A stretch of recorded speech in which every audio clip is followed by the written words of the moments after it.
is this a safe space, number one? And what would an emotionally responsible AI look like in such situations? Well, it's a useful tool. It's not the end by itself. Yeah. So I think as a companion, AI robot can add value, no question about it.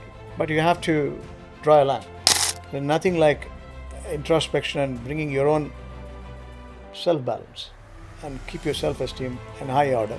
These tools can be an enabler to start. Absolutely. You should not create a situation without these tools. You cannot exist. And that's where we have to be mindful.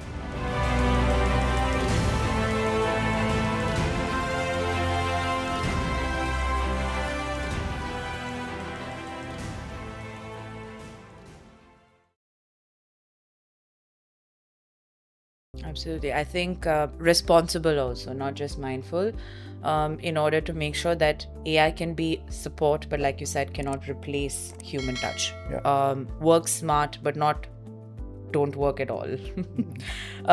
Okay, our next story is about earlier what we were discussing about heart attacks, wearables that predict heart attacks, basically. So preventive AI.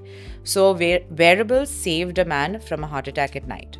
The question is, how close are we to AI predicting lifestyle diseases accurately? And how do young adults adopt this without falling into a health anxiety crisis almost? It's an absolute opportunity for you to wear this and make sure that you have connecting points with the emergency units. Yeah.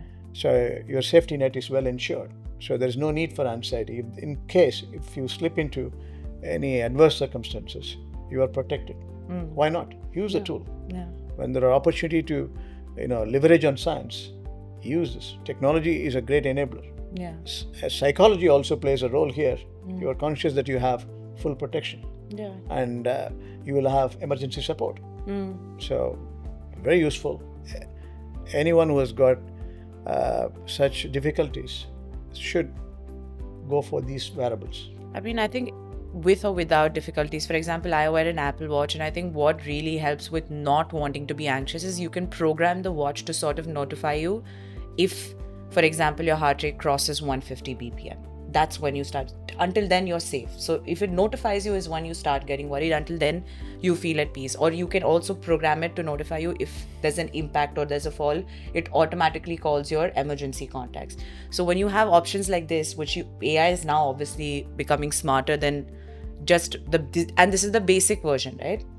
So I'm sure as we keep going, it's going to get smarter in a way that you can sort of program it and allow it to notify you. So the rest of the time, you're not constantly thinking about what my health is looking like. And I think that also helps a little bit with anxiety. But I think it's a great enabler.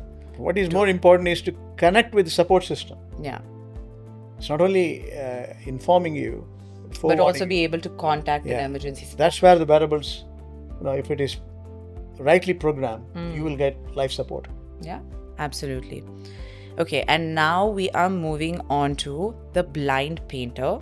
So we're basically talking about AI for creativity and accessibility.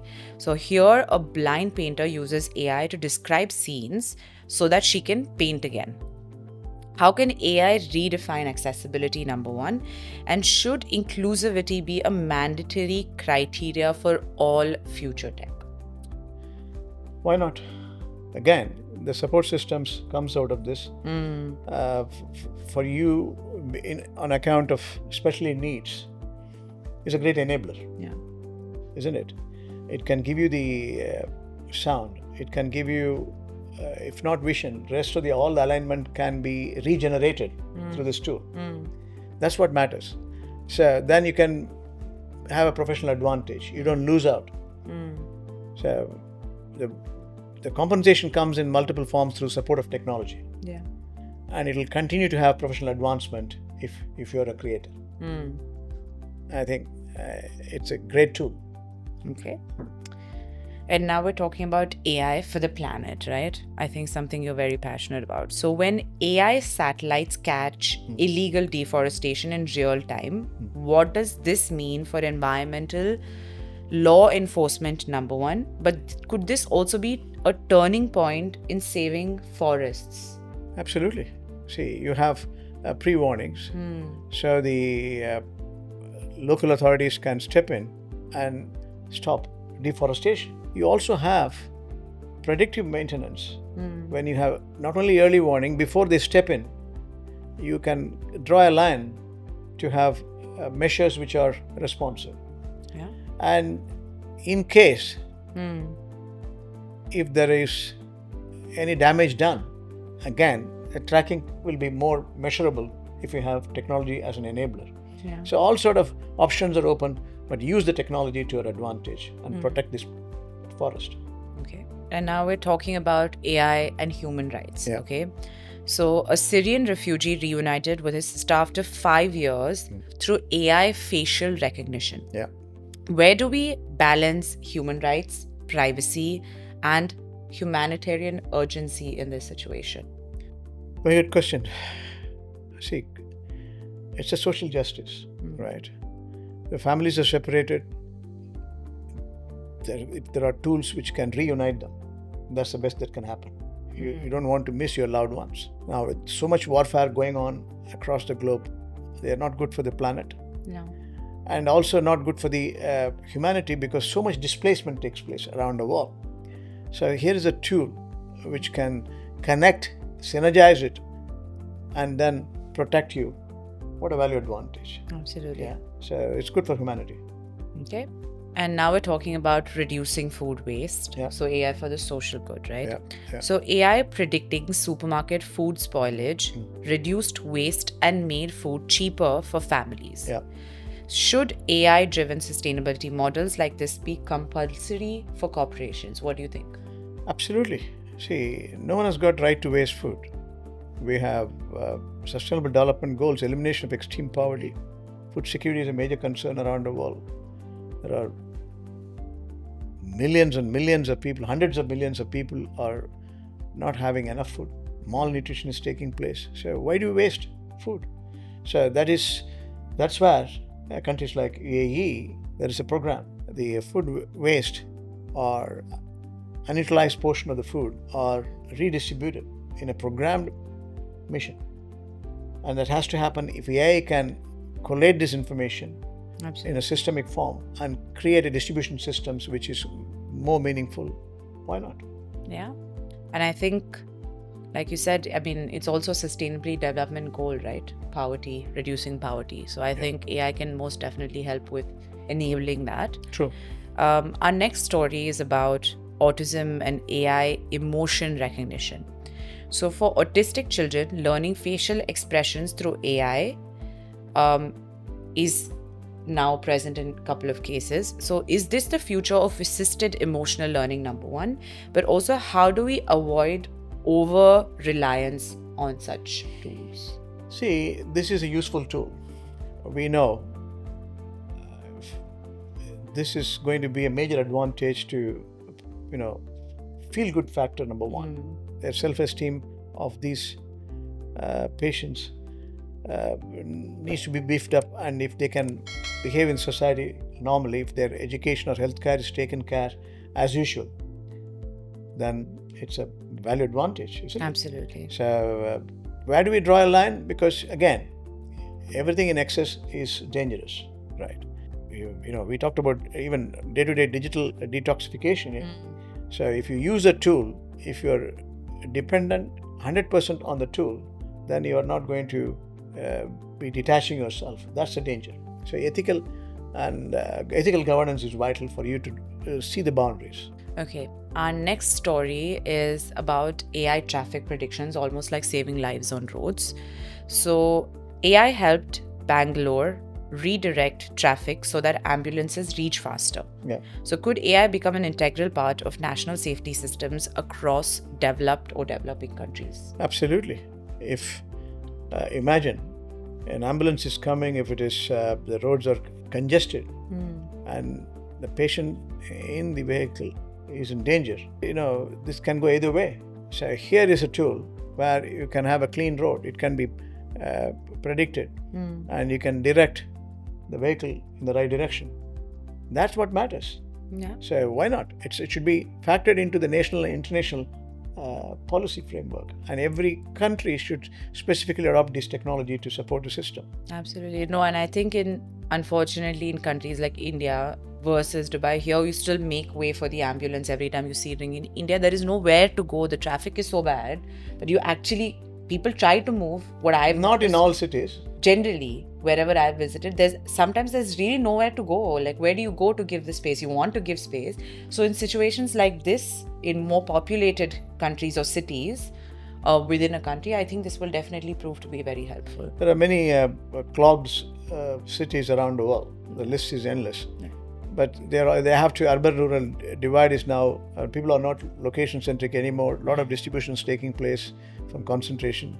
So India is in the right direction again. Yeah. Okay. We're talking now about AI being a mental health companion. So a teenager struggling with depression found comfort in an AI chatbot. Is AI mental health support a bridge or a crutch? Number one, again, how do we maintain a humane balance? Very important tool, isn't it? Today's world, mental depression is normal. Why? Because they don't detox. And if the AI tool is a great enabler for you to have companion and advise you in multiple forms to bring you back to your normalcy, why not? Use the tool. But don't depend again, only exclusive on that. So what a doctor cannot do, machine is not going to do. But machine can be an enabler. Similarly in the school, AI can help, but it cannot be a teacher. Right? So here, you can use this tool because it can resist patterns and it can measure your thought process and then give you a solution. It makes sense to accept it and use it, but not to over-depend. Absolutely. And I think that is the same case even when you go to a therapist or a life coach when you're in situations where your mental health is not at optimum. A good therapist or a good life coach will always tell you that I can help you or direct you to find your own solution to what you're dealing with. But if I'm going to tell you what to do, then I'm really not helping you, because life, again, like we've mentioned before, is never an upward graph. There's always pits and peaks. So you'll always have to navigate through the little downfalls that you have. And unfortunately, mental health is something that's very unpredictable sometimes, right? You don't know when it crops up and when it creeps up and what triggers it. So the fact that even with human touch, responsible therapists or good therapists and life coaches also tell you that you have to help yourself. True. I can only help yourself, not directly help you. And I think as long as we're able to understand that that's what AI can also do, and as we get more responsible, also make sure that we train AI to maintain that balance, I think we'll be okay. Absolutely. You summed it up. Okay, so our next story is about AI memory books. So we're talking about Alzheimer's, right? So memory books created by AI helped Alzheimer patients reconnect with life moments. The question is, can AI bring dignity back to aging? And what boundaries should we be setting? Well, the changing face of the world creating this problem, the answer is yes and no. We have a real challenge, and bringing back the memories is a must. There are tools available, whether it's Facebook or other memory joggers are available for you to recollect. Recollection is a must. And bringing back your memory means recognizing the past. Technology tools are available. Yeah. Artificial intelligence can correlate from the inception to date, and it can collate your memories in many form and substance. And that's what the beauty is all about. The more you recollect your past, more you correlate your past, you tend to recognize the present and you are in order. Absolutely. Yeah. So but at the same time, don't overdo it because you are living in the present. Don't worry about the future either, always. You can have planning, but you cannot be anxious. Anxiety can kill you. Absolutely. So we have to draw a line in ethical and moral governance. Yeah, and not just Facebook, Instagram, YouTube, many more social media tools. Many more. Yes. Okay, and lastly today we have Mapping Poverty, which is AI for social reform. Yeah. So when AI identified slum zones needing immediate support, thousands of children received food and education. So how can developing nations scale this responsibly? Very useful. Financial inclusion is the name of the game. Reducing the income inequality is a major policy change. Every national development should focus. Global Sustainable Development Goal also focusing on not only reducing the income inequality, gender equality. So if you look at the change in phase of, for example, India has eliminated from extreme poverty nearly 300 million people. Yeah. That's an amazing track record by financial inclusion. So by giving them the basics, being part of the banking system, and ensuring direct value advantage goes in. So countries should adopt AI as a tool in all the policy framework, allied technology, policies, procedures, process. Using this technology through AI is a great enabler. Absolutely. And I think that's what we have for today. But I also want to say that I think what we're getting is that AI isn't here to replace us. It's here to show us what humanity can become when technology is used with the right ethics, compassion, intention, and we evolve to sort of use it the right way and create those sort of balances. So thank you so much for joining us in today's episode. Don't forget to keep questioning, keep thinking, and remembering how to build a greener and more sustainable future. If you did enjoy watching this, don't forget to like, share, and subscribe, and we will see you in the next one. Thank you.